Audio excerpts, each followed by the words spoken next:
Good morning, everyone. My name is Bill Giannone, and on behalf of everyone here at the CREST Network, I'd like to welcome you to this morning's webinar. I want to keep it a little light today. I'm not going to get too crazy. I know with everything going on in Florida and all over the country with a lot of work, this is a busy time of year. So I just wanted to figure I'd take a few minutes just to keep it a little light. And today's webinar is going to be about a relay race, how you run your water jobs. So I just thought I'd want to have a little fun. We're going to compare how relay races are run and the participants and kind of how that lines up with your restoration business. So let's get going. How do you run the race? Believe it or not, it's not just putting a couple of guys out there and having them run around the track. There's a lot of strategy that goes on. There's a lot of purpose behind running a race. And it's very, very important for everybody to sit and think about things before they happen. Similarly, our jobs, especially our water jobs, require that same amount of care and attention. We need to make sure that we are constantly not stressing too much about the details, but we want to make sure that our details are covered before we go out and start doing that job. So this is all about preparation.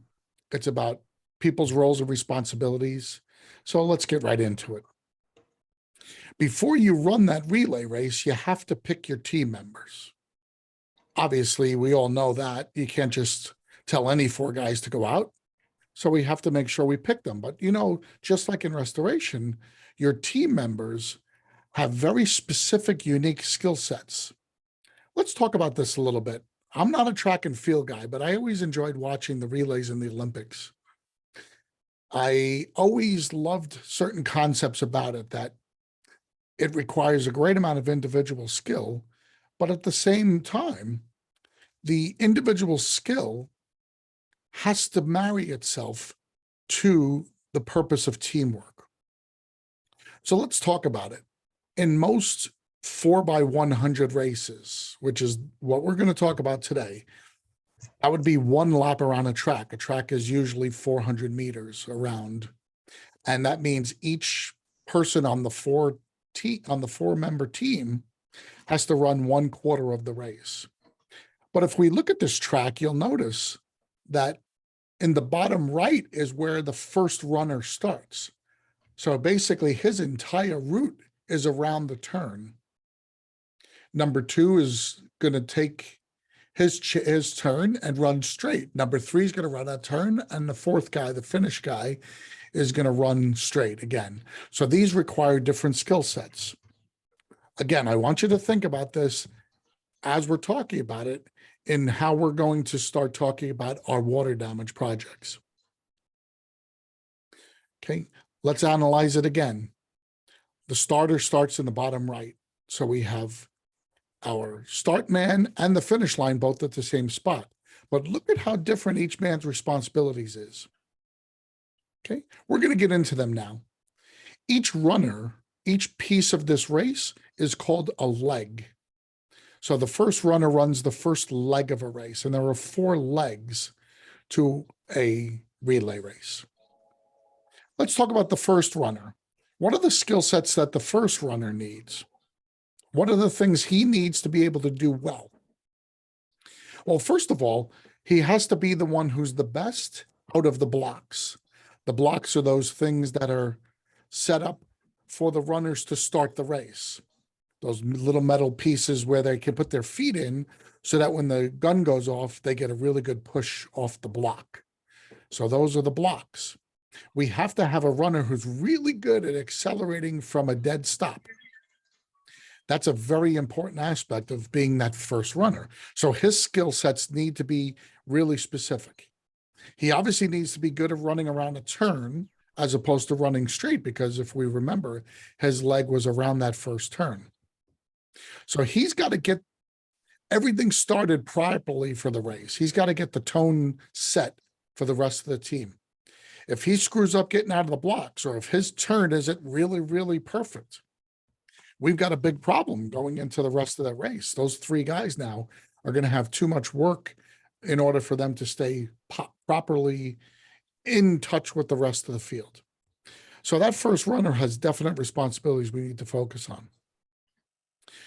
The second runner needs a special combination. Now, remember, the second guy's running on a straightaway.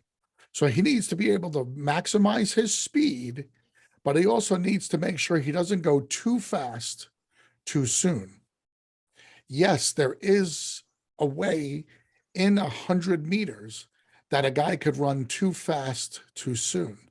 He needs to pace himself so that as he gets to that third runner who's going to be going around a turn, that runner is going to have the ability to maximize his efforts.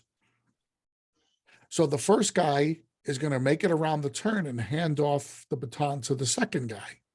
The second guy needs to not be going so fast right away that he can't grab that baton, because again, somebody going around a turn is running a little bit slower than somebody on a straightaway. Then he has to maximize his speed for a portion of the race, but not early on, and certainly not at the very end, because otherwise he'll run over that third runner who again needs to go around the turn. So they have to make sure that they are focused.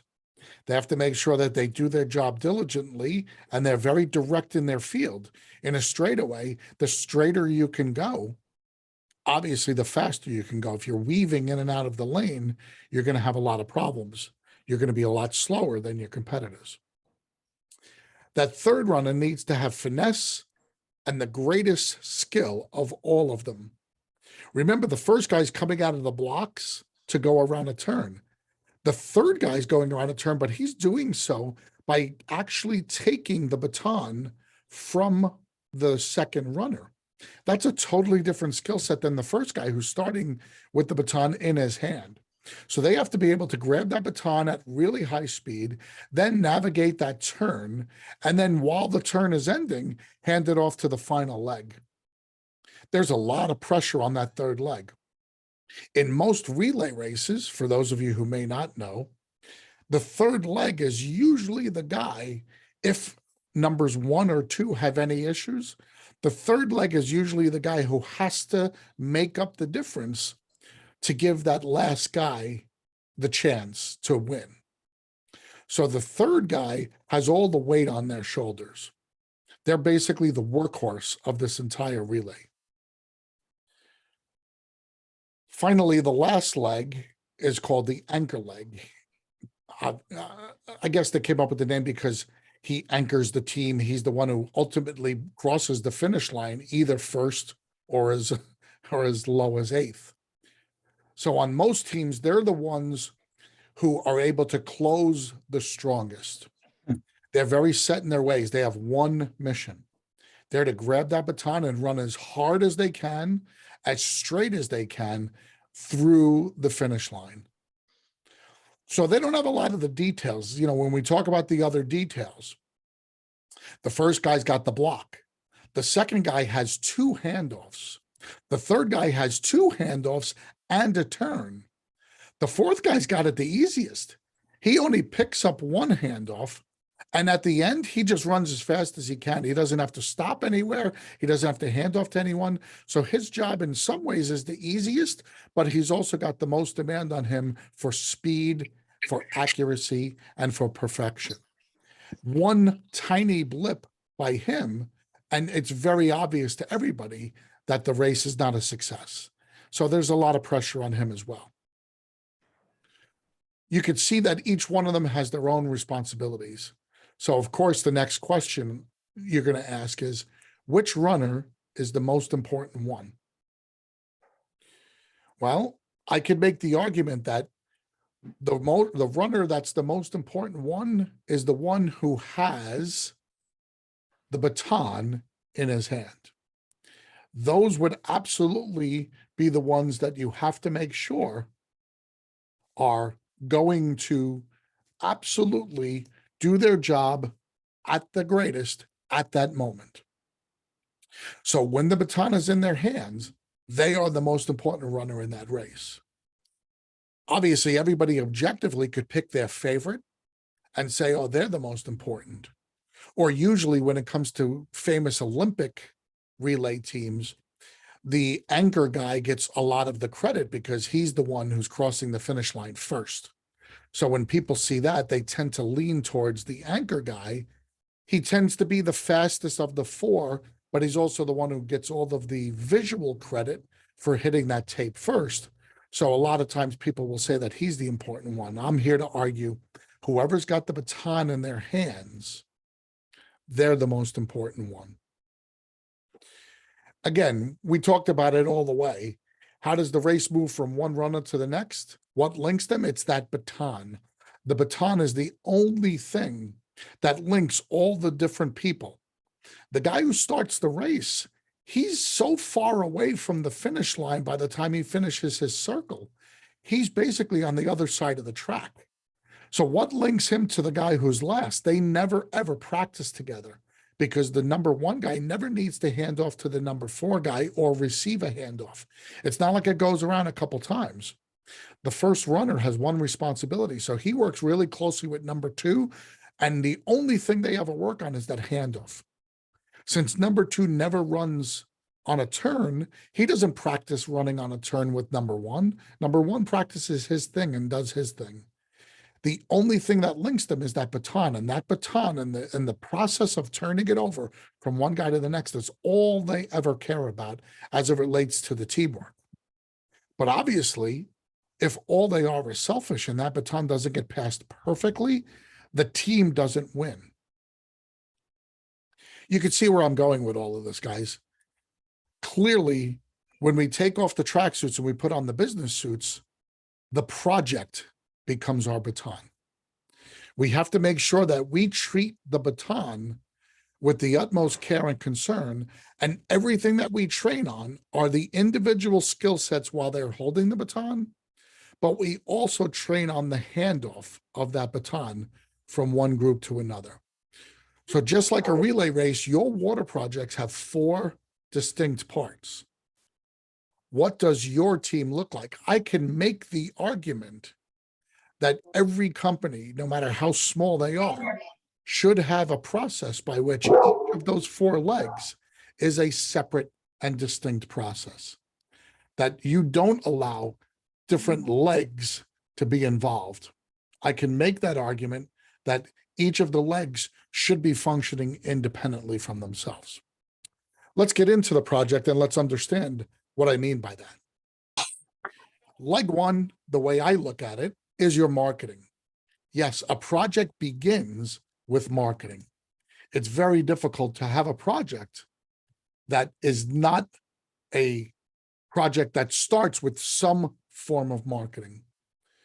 None of us open the door and just expect the phone to ring without doing things to create that phone call. So marketing is how we start. Okay. We talked about what a runner needs to do. They need to start off the blocks, get to that initial handoff cleanly and with little disturbance. They set the tone for the rest of the team. And if they falter in their task, the entire race is negatively affected. So how can that relate to marketing? Well, your marketer similarly has to start off the project on the right foot. When that call comes in, many times the reality is it comes in to our marketer. It doesn't always come into the dispatch or come into a project leader or a first responder. Many times it does come into the marketer, but even if it comes in somewhere else, the marketer needs to make sure they keep in communication with the lead source. They have to get all the info about the loss, and they need to kind of keep everybody calm early on. You know, a lot of times plumbers and homeowners are going to get very excited and very anxious when there's a loss. One of the main roles of the marketer, because they have that relationship with that first responder, is to put everybody at ease. Oh, we understand this is very serious. We're going to help you. Things are going to start getting better right away. I'm going to pass all this information on to my first responder, and somebody's going to be out and take care of you in a very, very short order. Those are incredibly valuable tools that we can have everybody do, because if you're not doing those tasks, then what are you doing as a marketer? I mean, other than And I'm not picking on marketers other than counting your commissions. When that call comes in, if you think that your job was to go out and generate the call, but you have nothing to do with the call, I'm here to say that that first leg of this water project is you putting everybody at ease and setting the tone for the rest of the project. What happens if you promise too much? What happens if you say, oh, we're going to have somebody out there in the next 10, 15 minutes? That could set the wrong tone, because if we can't get out there for a half hour or 45 minutes or so, now everything we do from that point on is being questioned by our lead source and by our client. So obviously we need to do that. What happens if you just fail to answer the phone and your lead source is trying to get in touch with you? These are all very, very important steps. So leg one of our mitigation relay race absolutely starts with marketing. You guys are the ones in the blocks and you're getting things started. So that handoff to sales is very important. How that transition takes place is something I want to talk about real briefly. How does the transition go from marketing to sales? Somewhere in your company, you should have a process set up. You should have some really, really good steps that you're following to allow the lead to turn into a response. It can't just be the marketer taking it upon themselves. There has to be something or someone in the company who's responsible. In larger companies, we have dispatchers. In smaller companies, the lead would get generated directly from the marketer to the first responder. And then the first responder would be responsible for all of that follow-up and getting that appointment scheduled and getting out there and assessing the damage. But make sure that that handoff process is something that you have ironed out. You need to have several different processes. You need to have one for during work hours. You need to have one for nights. You need to have one for weekends. You need to have one when someone's on vacation. And remember, it has to be a two-way communication. What happens if the leads do come into the company? Somebody's got to make sure that there's a process by which the marketer is being notified about that lead so that they can still do their first leg. Remember, the phone call is not the baton. The ability for the marketer to do their job and to make everybody comfortable and then pass that off on a responsibility level to the salesman, that's the baton. So let's make sure we're working on that process to take it from leg one to leg two. Leg two is our sales process. What do we talk about in our second runner? He needs to be able to go fast, but he can't go too fast. He has a very straight path and a straight mission. Get to the next runner as quickly and as straight as possible. But if he falters in his mission or if he rushes his mission, things are going to get sloppy and it's going to affect the rest of the entire race. Well, that's very much like the tasks that we're asking our first responders to handle. They can't get in there and say, okay, take me to the basement. Here's my work authorization. Sign it. We'll get started. By onboarding your client in that fashion, you're setting yourself up for failure. So many parts of the process depend upon a very thorough and detailed early first response. You should be walking in that home, and part of your sales process should be to sit with the client away from the loss site, take a little bit of that anxiety away, and explain to the client why it was important that they called you and why they need a professional to do what you're going to do. You need to set the tone for what the entire process is going to look like. You need to set a timeline. This is not going to be hours. This is going to be days. You need to set expectations about the inconvenience for them, what their home is going to look like, what the sound of the equipment is going to be like, how many days that equipment is going to have to run, and then what it's going to take potentially on the back end to get it repaired. Finally, you need to explain what the invoicing process is going to look like. And even if they file something with their insurance company, you need to explain to them your company's policies about how to handle getting paid from the homeowner. Hopefully, you guys are not just saying, we'll handle it all with insurance, don't sweat it. Hopefully, you're making sure that the client is part of that collections process. In any event, if you're just going in there and trying to get the work off signed, you're being too direct and too fast. Remember, the runner can't go too fast too soon. You have to be direct, but you have to work yourself through the process. It's a 100-yard dash, but you can't get there in the first 20 yards or 20 meters. You've got to let the process work its way out. So that's a really important next step. Then the final part of that step, once the client does sign the work authorization, there has to be a way to take the information that was visualized, seen, and translated to the client. We have to find a way to get that to the crews that are going to do the work. So again, the handoff from the second runner to the third runner is very important. Similarly, the handoff between sales and our next leg is extremely important. How do we get that information from sales to the field crews? We've got to have really good processes in place. Many times the process includes having our first responder sketching out the loss, scoping out the extent of the loss, and coming up with a preliminary plan of action. That preliminary plan of action then becomes what gets handed to the third runner, in our case, the production teams. That handoff is that baton. When we're handing that baton off, their work product on sales is not just the work auth and the direct pay authorizations. It's also all of that scoping and sketching that now gets handed off so that we know that the first runner gave a lead to the second runner turned that lead into a job, but they need to hand the details of that job over to the third runner, because once they leave that building and the baton is out of their hand, they should be done with the project. Again, I know this is very hard for smaller companies. Many times our first responder is also our project manager, and he's probably also the guy helping out talking to the adjusters. But you need to work your way towards a really good process where we know that even if he maintains his role as project manager in the third leg, we need to know that the intent of what he saw early on in the sales process gets carried over, and other people have the capability of being able to see that and handle that. That's a very important distinction. I'm okay with them supervising, but they can't be doing all the work. And again, if you're a really, really small company, I'm okay with that as well. If you're I don't want to call you truck in a truck. If you're a 1 or a 2 truck crew, I'm fine with that. Understand this is what you want to grow towards. You can't just add more trucks and continue to do what you're doing if you're going to grow. You need to grow by using processes. You can see here why I'm really concerned about the process, even though each different leg has individuals responsible.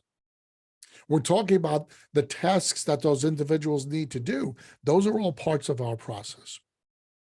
So now we're going to turn it over to production, which is our third leg. What did we talk about the third runner?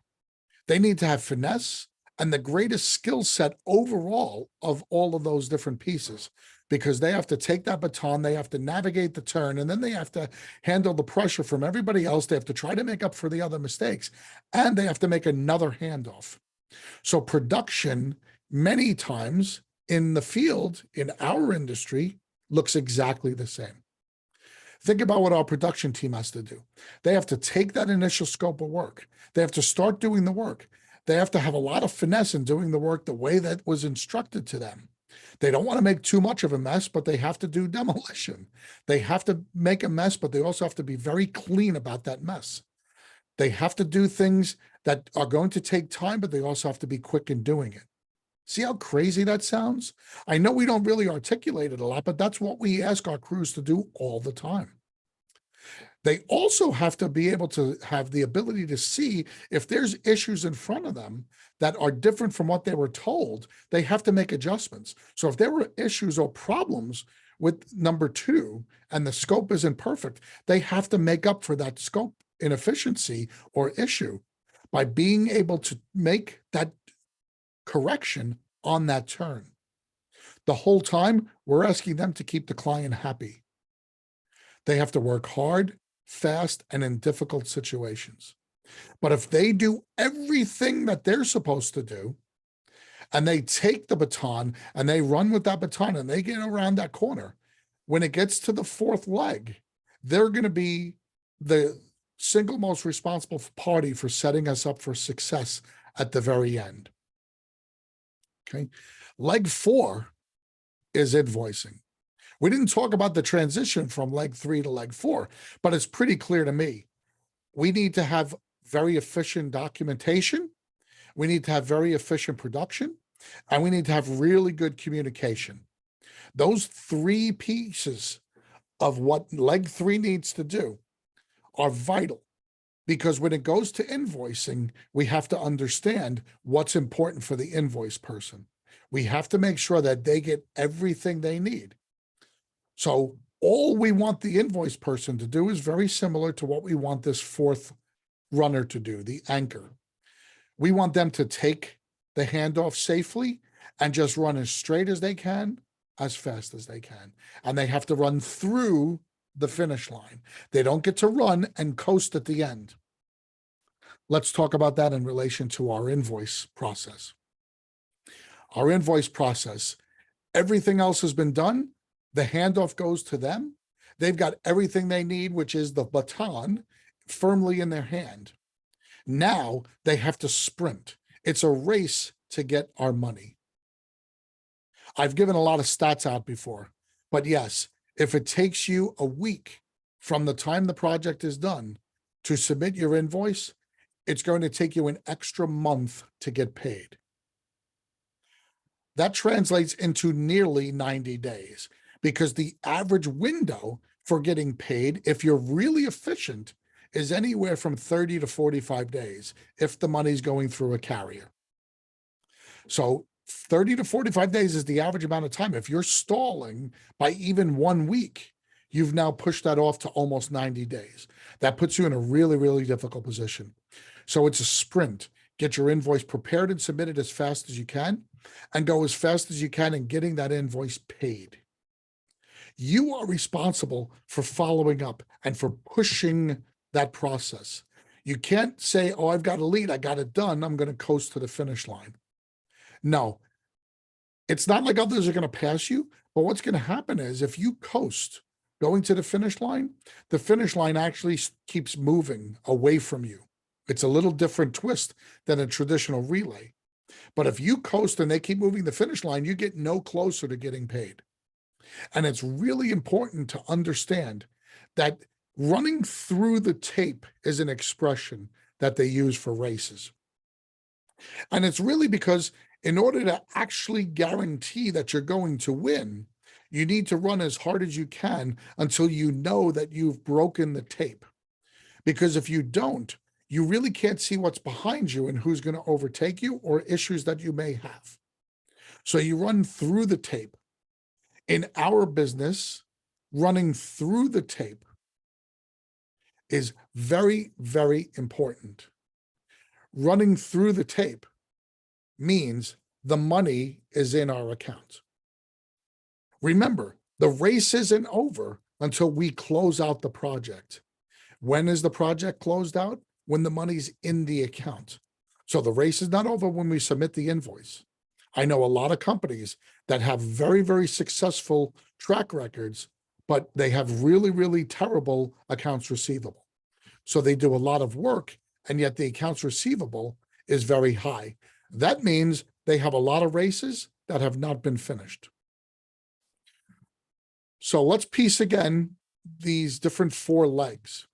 The marketer's the first leg. They need to get that information. They need to communicate that information. They need to put everybody at ease. They need to just make sure that the project gets off to a really good start. Then they need to hand it off to the salesman. They need to make sure that the salesman needs to make sure that when they show up, they act quickly, but they don't rush. They have a very, very specific mission.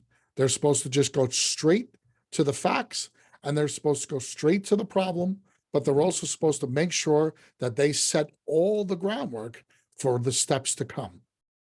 The second leg in a race is what I call the stability leg. The first guy gets out of the blocks and makes it around the turn. That first straightaway, number 2, the salesman, has to make sure that everything's set up for success for the second half of the race. So once he does that, he's able to make that handoff. Now production has a lot of responsibility.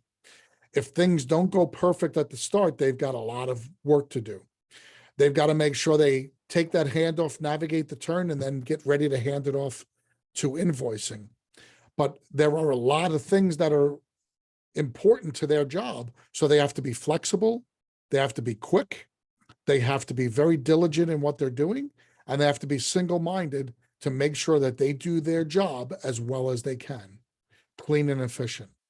Finally, everything goes over to invoicing. That's our anchor leg. We need to get that anchor leg to make sure that we get it all the way. It has to go all the way to collecting the money. I think everybody understands this by this point. We train so that we can avoid dropping the baton. That's what we're training for, because each handoff is part of our process. It's not just the tasks that they're doing.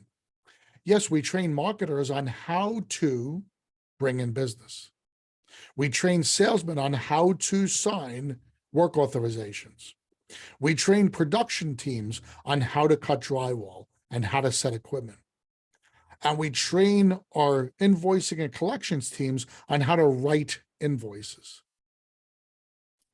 But the thing that links it all and the thing that makes our project successes or failures most times are not those parts of the process. This is a very important concept, and I'm going to take a couple minutes to talk about this because we don't spend enough time training on this part of our individual processes. We love talking about boxes. I'm a big guy about talking about boxes. So each one of these legs theoretically is a box.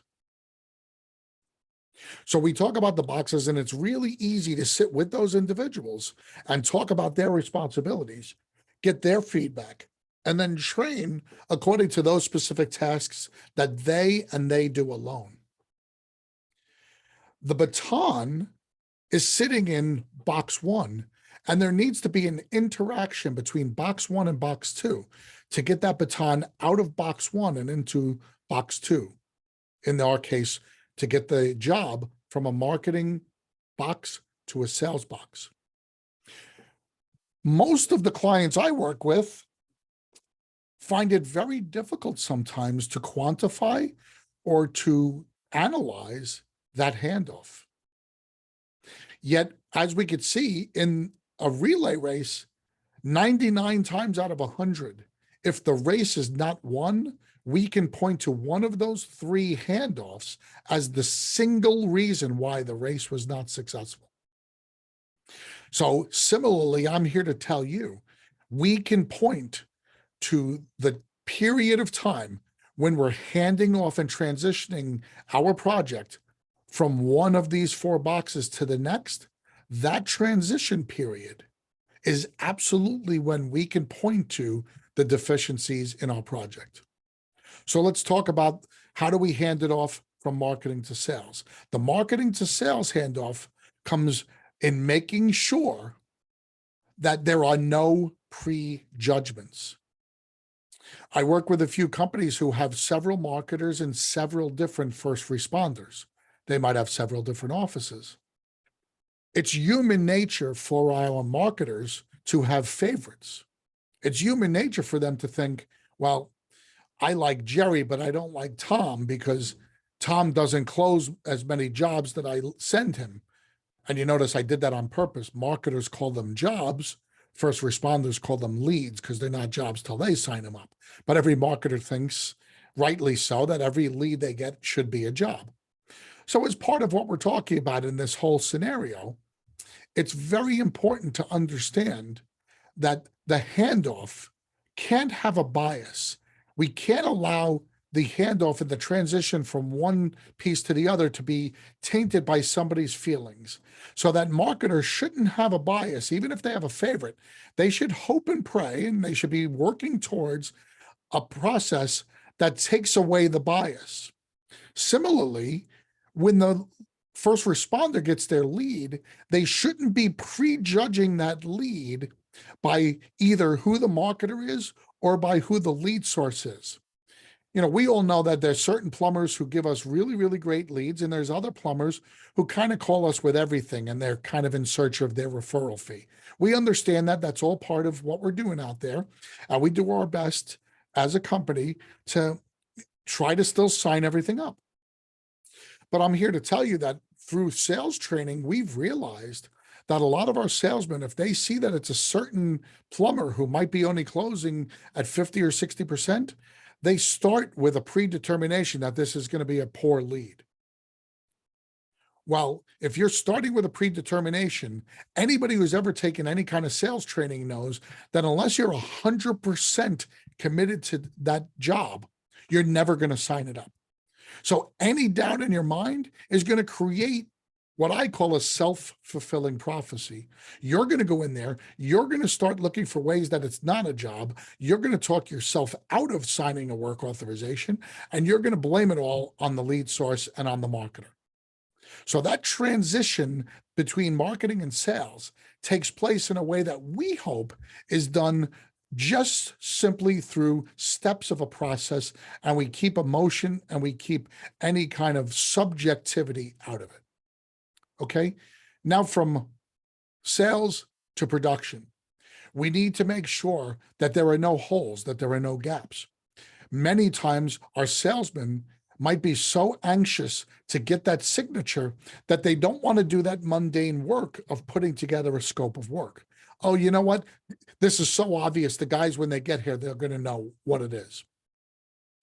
Failing to do that work and failing to hand them something that they can work with is basically getting to the third runner and then not passing them the baton. If you're not giving them anything and you're just saying, here, go ahead, you're leaving that guy to start from scratch, and there's no momentum, there's no continuity, and there's no purpose of you guys even being in the same race, because you might have told the homeowner something that's completely different that someone else is going to observe.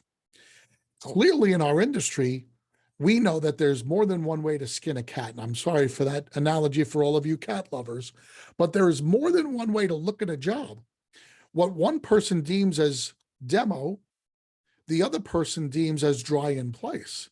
Both can be absolutely correct in their interpretation. There's nothing that's terribly wrong in having two different interpretations. What is terribly wrong is expecting the production team to know what you're thinking. So I always make sure that there is some sort of handoff from the sales process to the production process. I know many of our clients give full standalone quotes for the work up front. Clearly, in those cases, you have to pass that scope of work along, because there's no way for the production team to understand what you've quoted if you don't pass that along. But even in cases where it's a very small company and your first responder is going to end up being the PM, it's great practice to still create a scope of work at the start of the project. It enables you to get better at doing initial scopes and observations. It makes your sales process tighter at the start. And in the long run, it's going to train you to be a much better salesperson, because part of being a good salesperson is anticipating things. Nobody wants to feel like they've been through a bait and switch. And if you're telling the homeowner it's going to be about 5,000 and then you submit an invoice for 10,000, regardless of the reason, that feels really dirty to a homeowner. So let's get better at that initial scope of work. That's the baton we're handing.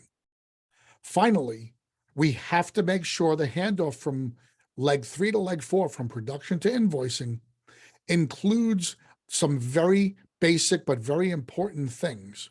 Number one, we need to have lots of photos. There is an adage in our industry that if you can't prove it, it didn't happen. The easiest way to prove every single one of our steps in our invoicing process is through a photograph. If you are going to do demo, or you're going to apply antimicrobial, or you're going to do anything that requires a line item to be written in Xactimate or in your invoice detailing what you did, I think it's very apropos to have a photograph that shows and proves that you actually did that. Obviously, before, during, and after photos are important, Before photos and then after photos, especially if you're doing demo, can clearly show anybody who needs to know what was done. During photos can show how things were done, and they could also show other things. They could show things like if you're charging for PPE or if you're doing HEPA vacuuming, those are things that you're going to be doing as part of your middle during process. So the during photos matter as well. They're not structural issues, they're service issues. So you can prove them through photos. Other than photos, we clearly, obviously, need to make sure we're documenting our moisture logs. We need to have an initial drying plan. We need to have all the initial readings. We need to know what we're going to do. We should have a map of where all our equipment is being set. And every single day, we should have moisture logs that attest to the fact of whether we left equipment there or pulled it. All of that information, guys, should be given over to the invoicing and collections department. Because when they're building the invoice should only be the quote unquote story of what happened. The details of what happened are found inside your documentation. So all of the field documents have to be filled out in the field on the day that it happened. If that doesn't get handed off completely and quickly over to the invoicing team, it's going to delay getting the invoice sent out. To me, that's really, really important in understanding that. So in a relay race, it's a team, but we have individuals. So is it about the individuals or is it about the team? Well, I'm going to make a real simple answer to that using a quote from Vince Lombardi. Again, Vince Lombardi, one of the greatest football coaches of all time. Not only that, one of the greatest motivators of all time. He had a keen awareness of knowing what made people tick and how to get the best out of someone. So his observations don't just apply to football, they apply to life. So let's read this quote. Individual commitment to a group effort. That is what makes a team work, a company work, a society work, a civilization work. Okay, so he takes it all the way to society and civilization. If we want to just keep it simple, and in our simple comparison here today between a 4x100 relay, a team event, and our water damage jobs, a company event, the individual commitment to the group effort is what makes a team work and a company work. So how do we get the individual commitment to the group effort? We train to the individual skill sets, but we also make sure everybody understands that baton is the group effort. The project is the only thing that's important. Their shining light, their spotlight should only be on them as it relates to how well they're helping the project. It shouldn't be how great they are. It should be how great their work was in that project. I know it's semantics and I know it's just linguistics. And by the way, next month's webinar is going to be all about semantics and why it's important to use the right word or phrase when we're talking to people, because it does mean a lot.